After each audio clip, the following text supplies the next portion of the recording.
पहाड़ों में बसे रामपुर गांव में 9 बजने को थे और चारों तरफ घंटियों की आवाज आ रही थी।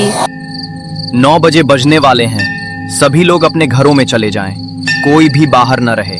भोला, सब लोग घर पहुंच गए ना? जी सरपंच साहब, बस 2-3 लोग और हैं। तू जानता है ना 9 बजे के बाद क्या होता है?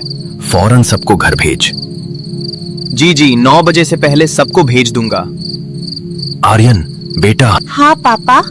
9 बजे बजने वाले हैं, जाकर सारी खिड़कियां बंद करो और दरवाजों पर नमक की लकीर बना दो। पर पापा, ये नमक की लकीर क्यों बनाते हैं हम रोज? बेटा, ये हमारी सुरक्षा के लिए है। जल्दी जाओ गांव की दुकान पर। अरे काकी, एक चाय तो बना दे। अरे बावले, 9 बजे बजने वाले हैं, भाग जा यहाँ से। अरे बुढ़िया, ये सब बकवास है, मैं नहीं मानता इन बातों को। तू नहीं मानता तो फिर बता, पिछले महीने राजू कहाँ गया जो 9 बजे के बाद बाहर था? वो शायद शहर चला गया होगा। हाँ, जा अपने घर जा और आज रात नमक की लकीर जरूर बना लेना। पूरे गांव में सन्नाटा छा गया। सभी खिड़कियां बंद थी। सभी के घरों के दरवाजों के बाहर नमक की लकीर खिंची हुई थी। आर्यन अपने कमरे में था, उसने सब कुछ किया था। नमक की लकीर, खिड़कियां बंद, फिर भी वह सोच रहा था ये सब क्यों। अचानक दरवाजा खटखटाने की आवाज आई और आर्यन डर गया। भैया खोलो ना, मैं अनिल हूँ, मुझे बहुत डर लग रहा है। आर्यन पहचान गया था। अनिल उसका अच्छा दोस्त था जो पिछले महीने गायब हो गया था। अनिल, तुम कहाँ थे इतने दिन? आर्यन दरवाजे की तरफ बढ़ने लगा, पर तभी उसे अपने पापा की बात याद आई। बेटा, कभी भी 9 बजे के बाद दरवाजा मत खोलना, चाहे कोई भी हो बाहर, चाहे तुम्हारा सबसे करीबी दोस्त ही क्यों ना हो। पर पापा, अगर कोई सच में मुसीबत में हो तो? बेटा, 9 बजे के बाद जो बाहर है वो इंसान नहीं रहता। अनिल, तुम सुबह आ जाना, अभी मैं दरवाजा नहीं खोल सकता। क्यों भैया, मैं तुम्हारा दोस्त हूँ, तुम मुझ पर भरोसा नहीं करते? नहीं, मतलब सुबह आ जाना प्लीज। आर्यन, खोल दो दरवाजा, नहीं तो तुम्हें पछताना पड़ेगा। आर्यन ने झटके से पर्दे बंद कर दिए और अपने पापा के कमरे की तरफ भाग गया।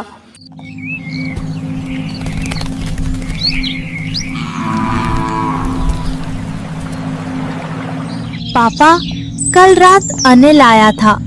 क्या? हाँ पापा, वो मुझसे दरवाजा खोलने को कह रहा था। बेटा, वो अनिल नहीं था। पर उसकी आवाज तो। आओ मेरे साथ, तुम्हें कुछ दिखाना है। वे दोनों गांव के बाहर एक कुएं के पास पहुंचे। वह कुआं देखते ही समझ आ जाता था। ऐसा लगता था जैसे उसकी गहराइयों में अनगिनत राज छुपे हों, जिन तक किसी इंसान की नजर पहुंचना लगभग नामुमकिन था। ऐसा लगता था जैसे उसके अंदर कोई झांक ले तो पानी ही नहीं, उसके राज भी देख ले। बेटा, ये कुआं देख रहे हो? हाँ पापा, ये तो बहुत पुराना है। 50 साल पहले इस कुएं में एक बच्चा गिर गया था।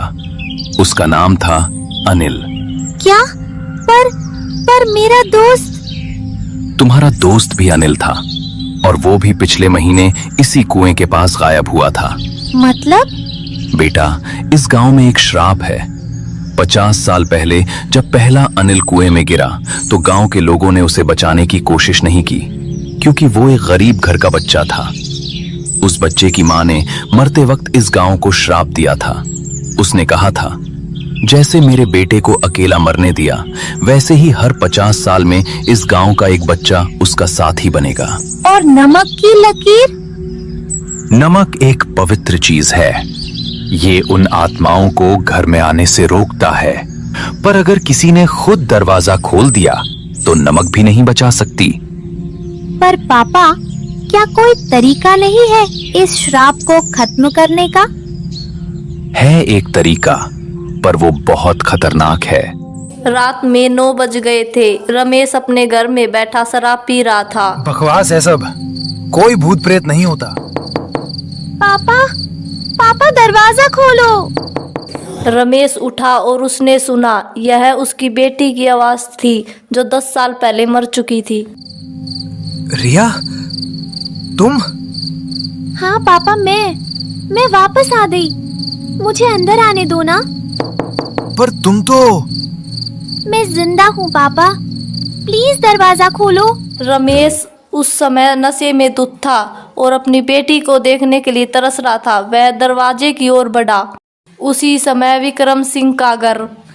पापा, रमेश अंकल ने आज नमक की लकीर नहीं बनाई। क्या? चलो जल्दी। विक्रम सिंह और आर्यन दोनों दौड़ते हुए रमेश के घर पहुंचे। रमेश, रुको! पर बहुत देर हो चुकी थी। रमेश ने दरवाजा खोल दिया। सामने कोई नहीं था, सिर्फ अंधेरा। रिया, तुम कहाँ हो? यहाँ हूँ पापा। अचानक कई हाथ अंधेरे से निकले और रमेश को अंदर ही खींच लिया। विक्रम सिंह और आर्यन घर आ गए थे क्योंकि वे अब कुछ नहीं कर सकते थे। आर्यन बेटा, तुम सो जाओ, कल सुबह जल्दी उठना है। अगली सुबह रमेश का घर बिल्कुल खाली पड़ा था। ऐसा लग रहा था जैसे कई दिनों से वहाँ कोई सांस भी नहीं ले रहा हो। दरवाजा आधा खुला हुआ था, खिड़कियां हवा से हिल रही थी और घर के सामानों पर मोटी धूल जमी हुई थी। और सबसे डरावनी बात ये थी कि रमेश भी गायब था, बिल्कुल अनिल की तरह। दोनों ऐसे गायब हुए थे कि किसी को नहीं पता था कि कहाँ गए। पापा, अब क्या होगा? बेटा, अब हमें वो काम करना होगा जो मैं नहीं करना चाहता था। क्या काम पापा जो हम नहीं करना चाहते? मुझे कुछ समझ नहीं आया। हमें उस कुएं में उतरना ही होगा, चाहे जितना अंधेरा और खतरनाक क्यों न हो। अनिल को बिना शांति दिए हम पीछे नहीं हट सकते। अगर उसकी आत्मा वहीं फंसी है तो हमें उसे मुक्ति दिलानी होगी। शायद उसी में इस रहस्य का असली जवाब छुपा है। उस रात विक्रम सिंह, आर्यन और कुछ गांव वाले चुपचाप कुएं के पास खड़े थे। रात में 8:50 हो चुकी थी और आसमान बादलों से घिरा हुआ था।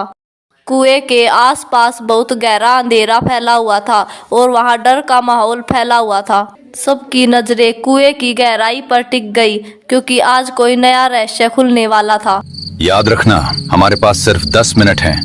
9 बजे बजने से पहले हमें वापस आना होगा। पापा, मैं आपके साथ चलूंगा।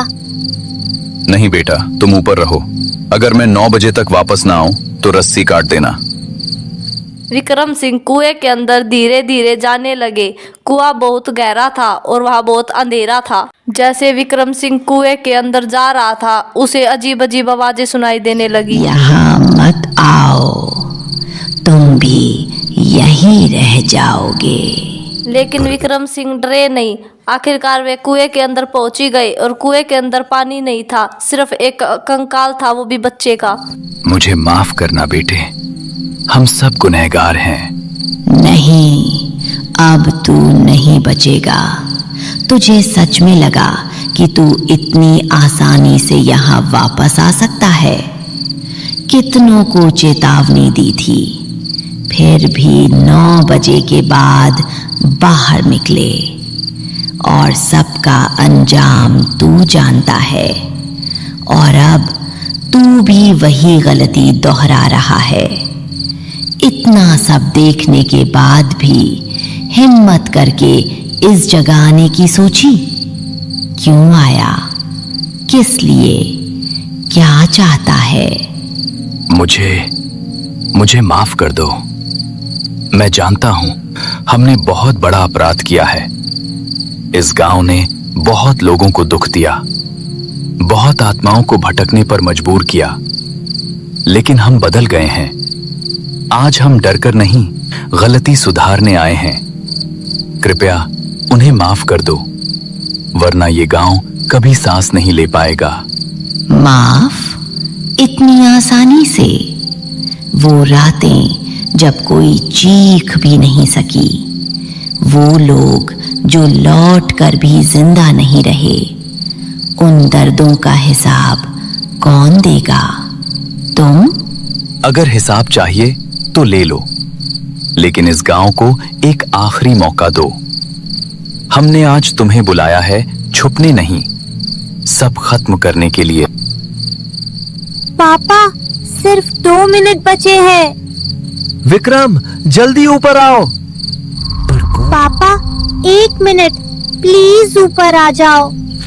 तभी रस्सी में हलचल हुई और 9 बजे घंटी बजने लगी। पापा! विक्रम सिंह ऊपर आ गया, वह भी समय पर। उस रात के बाद गांव में सब कुछ बदल गया, क्योंकि वहां का श्राप मिट गया था।